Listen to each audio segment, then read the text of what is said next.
Il y a quelque chose de très bizarre avec l'immigration. Tu peux obtenir exactement ce que tu étais venu chercher aux États-Unis et te sentir parfois plus seul qu'à l'époque où tu n'avais presque rien. Tu peux avoir un bon travail, de l'argent, une situation stable, une famille, des diplômes, des certifications, une carrière qui te plaît. Tout peut avancer sur le papier.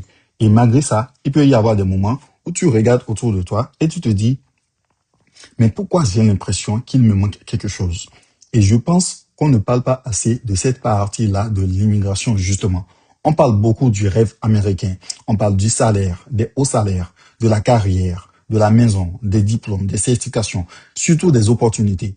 Mais on ne parle pas beaucoup, mais on parle beaucoup moins plutôt de ce que tu dois laisser derrière toi pour construire tout ça. Et parfois, tu ne réalises même pas le prix que tu as payé avant d'avoir commencé à réussir. Parce qu'au début, tu n'as même pas le temps d'être seul. Tu essaies juste de survivre. Quand tu arrives aux États-Unis, il faut comprendre le système. Il faut travailler. Il faut payer les factures. Il faut améliorer ton anglais. Il faut comprendre le crédit score. Il faut comprendre les impôts, les assurances, le boulot, les études. Tu es constamment en train de résoudre un problème. Donc, ton cerveau, il est occupé. Tu avances, tu construis, tu te bats. Et paradoxalement, je pense que c'est parfois lorsque ta vie commence enfin à devenir stable que certaines choses te rattrapent. Je m'explique. Parce que la tempête se calme et pour la première fois, tu as le temps de regarder derrière toi. Et tu réalises que pendant que tu étais occupé à construire ta nouvelle vie, ton ancienne vie, elle a continué sans toi. Les gens ont grandi, les enfants sont devenus grands, les nièces sont devenues grandes, des personnes se sont mariées, d'autres sont parties, les habitudes ont changé, les amitiés ont changé, ta famille a créé de nouveaux souvenirs. Et toi, tu as souvent vécu tout ça à travers un téléphone, un appel WhatsApp, une photo, une vidéo, un message sur Facebook ou sur Instagram. Et ça, c'est une partie de l'immigration dont on ne parle presque jamais. Parce qu'on pense toujours aux grands événements qu'on rate, les mariages, les anniversaires, les cérémonies, les fêtes. Mais en réalité, ce qui me semble encore plus important, ce sont les petits moments-là, ok? Les moments complètement banals. Être assis, par exemple, avec quelqu'un sans raison particulière. Passer chez quelqu'un juste pour parler. Manger ensemble un dimanche. Entendre les mêmes histoires qu'on raconte depuis 10 ans, depuis 15 ans. Se disputer pour quelque chose de complètement inutile. Comme ça, juste comme ça. Rigoler. Ne rien faire. Parce qu'en réalité, c'est ça qui crée le sentiment d'appartenir à quelque part. Pas à quelque chose, à quelque part. Pas seulement les grandes occasions, les petites choses justement. Et lorsque tu immigres dans n'importe quel pays, ce sont souvent ces petites choses que tu perds en premier. Tu peux appeler, oui. Tu peux envoyer de l'argent. Tu peux prendre l'avion. Tu peux retourner au pays. Mais tu ne peux pas transférer une vie quotidienne à travers un téléphone. Et il y a encore quelque chose d'encore plus étrange qui commence à se produire avec le temps. Je m'explique. Tu changes, n'est-ce pas? Forcément. Tu vis dans un nouvel environnement. Tu n'as plus la même mentalité. Tu travailles avec des gens différents, différentes cultures. Tu apprends une nouvelle culture. Tu apprends une nouvelle façon de voir le monde, de voir les choses, de voir différents sujets. Tu commences à penser différemment. Tu changes certaines de tes habitudes. Et un jour, quand tu rentres au pays, certaines personnes commencent à te dire, tu as changé. Ou on te dit, maintenant, tu es devenu américain. Ça peut être une blague. Mais derrière la blague, il y a quelque chose de réel. Parce que toi aussi, tu le sens. Tu reviens dans un endroit que tu connais pas à cœur, ok? Mais certaines choses ne sont plus exactement comme dans tes souvenirs. Certaines choses ont changé. Et ensuite, tu reviens aux États-Unis. Et ici aussi, on peut te rappeler que tu viens d'ailleurs. Ton accent, ton nom de famille, ton prénom, ton histoire, ta façon de penser, ta culture. Donc tu te retrouves dans cette position vraiment bizarre où là-bas, parfois on te voit comme celui qui vient en Amérique. Et ici en Amérique, tu restes celui qui vient de là-bas. Donc tu deviens un peu l'étranger d'ici et l'américain de là-bas. Et je pense que beaucoup d'immigrés comprennent exactement ce que je veux dire. Si tu es immigré, tu le sens en toi. Tu appartiens aux deux mondes.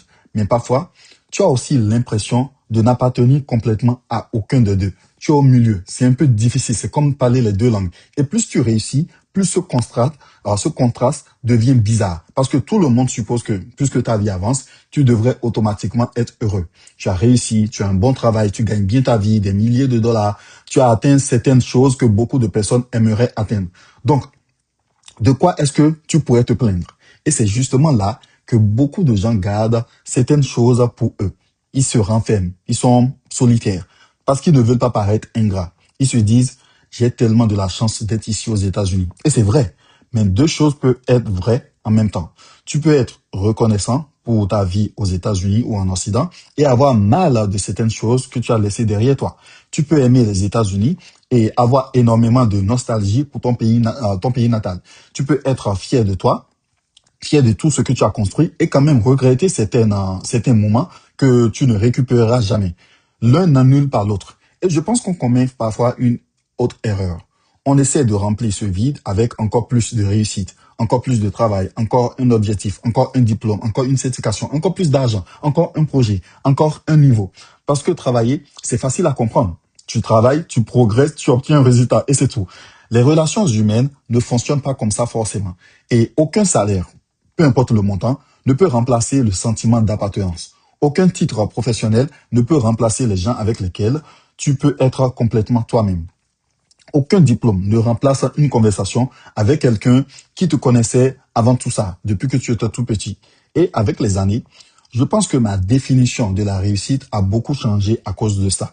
La réussite, ce n'est pas seulement ce que tu construis, c'est aussi ce que tu réussis à préserver pendant que tu es en train de construire justement tes relations, ta famille, tes amis, ta culture, tes valeurs. Les gens qui comptent pour toi, par exemple. Parce que le danger, c'est de passer 10 ou 15 ans à construire une vie impressionnante en Occident et de découvrir ensuite qu'on a oublié de construire une vie autour de soi. Donc aujourd'hui, je pense qu'il faut être beaucoup plus intentionnel. Il faut appeler les gens même quand il n'y a aucun problème. Pas seulement quand quelqu'un a besoin de quelque chose ou quoi que ce soit. Et ça aussi, ça s'applique à moi, ok? Il faut créer des habitudes, créer des traditions, voir les gens, inviter les gens chez toi, construire des amitiés ici, en Occident, créer ta communauté, ok? Qui te fait avancer, bien évidemment. Parce qu'une communauté ne va pas apparaître automatiquement juste parce que tu as réussi professionnellement. Il faut la construire elle aussi pendant que tu réussis. Et surtout, il faut accepter que ta définition de chez moi puisse changer. Peut-être que chez toi n'est plus seulement un endroit. Peut-être que c'est plusieurs endroits, plusieurs personnes, plusieurs cultures différentes, plusieurs parties de ta vie. Tu n'as pas forcément besoin de choisir entre ici et là-bas. Tu peux construire quelque chose ici sans effacer ce qui existe là-bas. Et si tu es immigré aux États-Unis et que tu ressens parfois ça, ce sentiment ne veut pas dire forcément que tu regrettes d'être venu.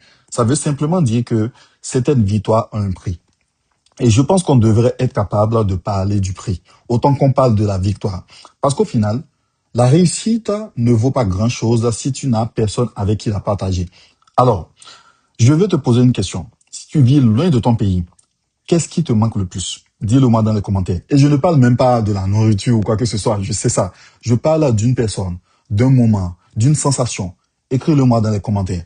Je suis vraiment curieux, hein, les amis, je suis vraiment curieux de lire vos réponses. Peace. I'm gone.